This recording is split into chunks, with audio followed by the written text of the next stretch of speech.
Dear boomers, imagine waking up one day and realizing that everything that you've been doing, your routines, your habits, your desires, weren't truly yours, but programmed by your environment, by your teachers, by your parents, by the people, your friends.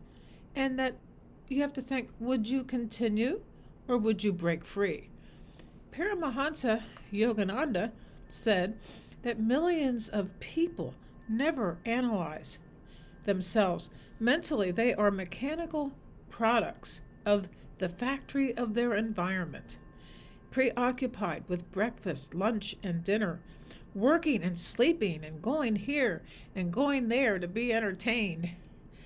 They don't know what or why they are seeking, nor why they never realize complete happiness and lasting satisfaction, and maybe they don't even expect they ever will feel these things. By evading self analysis, people go on being robots, conditioned by their environment. True self analysis is the greatest art of progress, and that is the greatest art that we've been discussing here for many, many days. So, the thing is, self analysis is the greatest art of progress, and modern society actually discourages it. They want people to be automatons. How can we escape from mechanical living and cultivate true self awareness? Society molds us from childhood. Parents, schools, media, and societal norms dictate our thoughts and behaviors. Most people live on autopilot, concerned only with material needs, entertainment, and distractions. The modern day mental factory of societal media, news cycles, and consumerism keeps people in reaction mode rather than deep introspection. The concept of learned behavior and how repeated patterns form neural pathways in the brain is the way we have to change. The role of dopamine driven habits such as social media, shopping, constant entertainment, and keeping people distracted from deeper self reflection is what people need to look at in terms of how they need to change. The rat race phenomenon, how people chase external success, yet remain unsatisfied even after having millions of dollars. It's not the money that makes you happy, it's the journey, it's the purpose, it's the kindness of your heart, it's your desire to share abundance with all that you meet. Why do people avoid self analysis? There's a fear of looking within. Self analysis requires confronting deep seated fears, limiting beliefs, and societal programming. Many avoid self reflection because they fear what they might discover. They don't love themselves enough. They don't have enough faith in their ability to be wonderful people. They're afraid they're going to find regrets, unfulfilled dreams, and inner wounds.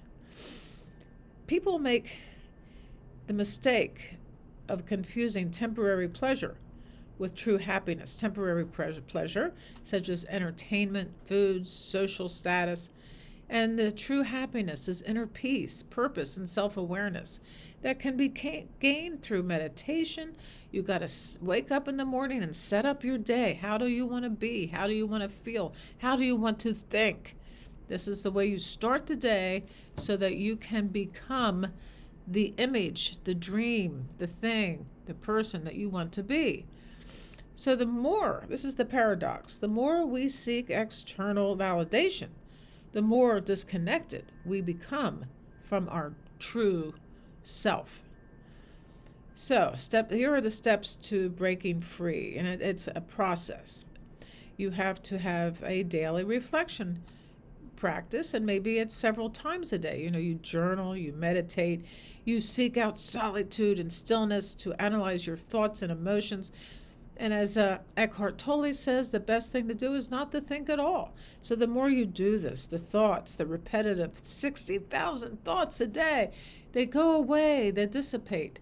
And this is so important. It's important to question assumptions. For instance, why do I believe what I believe? And who am I beyond my societal roles? You have to have a certain presence that keeps you in the present moment. The more you are rooted in the present moment, all of these extraneous burdens will melt away. So you then can learn to observe your thoughts without attachment or judgment rather than being controlled by them. And then we have the minimalism of the mind, cutting out excessive distractions and simplifying life to make space for the deeper awareness.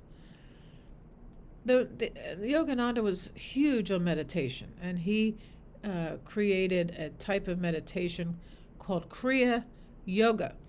And he also taught how to contact the third eye, because before you can do anything, you reach the divinity of the third eye before you can even do Kriya Yoga. I mean, you can do it, but it doesn't have the depth that it has when you seek the energy of the third eye. And so Kriya Yoga, meditation of any kind really, helps break mental conditioning. Self-inquiry leads to true inner freedom and joy. Now, Byron Katie has a type of inquiry where you question all of the thoughts. For instance, one time I had an idea, for many, many years, I had an idea that a neighbor of ours killed about 10 of our dogs, and that he hated hippies, and he wanted to kill the dogs to get to us, to bust us for drugs.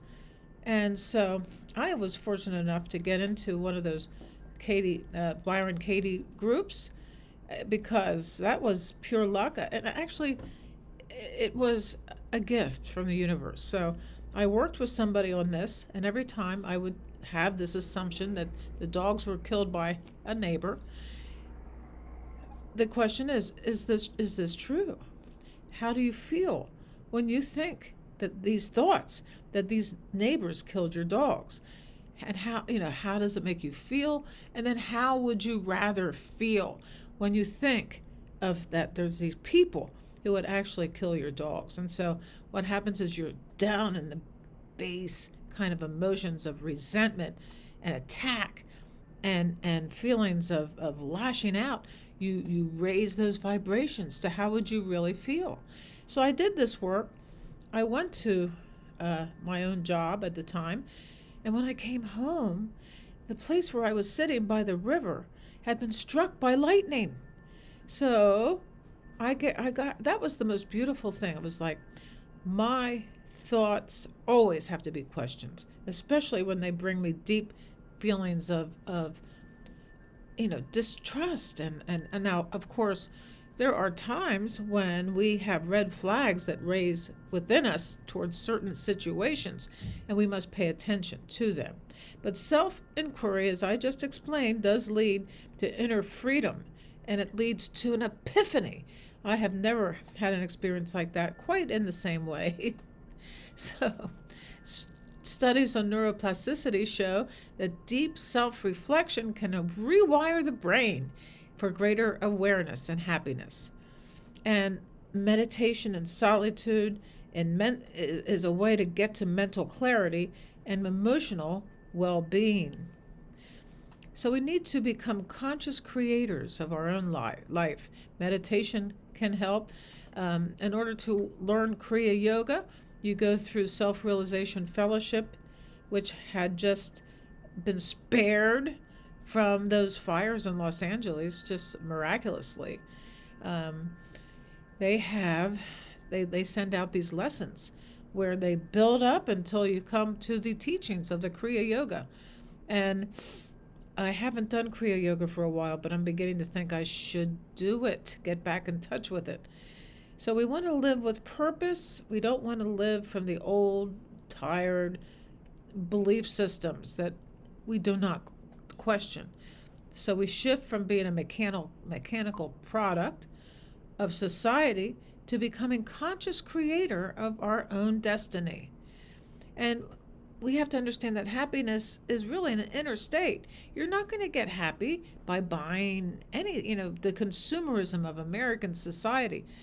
Well, it's probably going to have to slow down with these tariffs that'll make everything very, very expensive. And that'll be a good thing, because maybe we need to withdraw from this consumer mindset that brings us emptiness. It's empty. So happiness is an inner state. You're not going to find happiness by buying a bunch of crap. And it's not something that's found externally. Happiness is not an external thing. So your mind is your most powerful tool. Don't let it be controlled by the world. Reclaim it. So if this message is something you agree with or you understand, how about coming here to the next video? Like and subscribe and hit that notification button and come back. I would love to have you.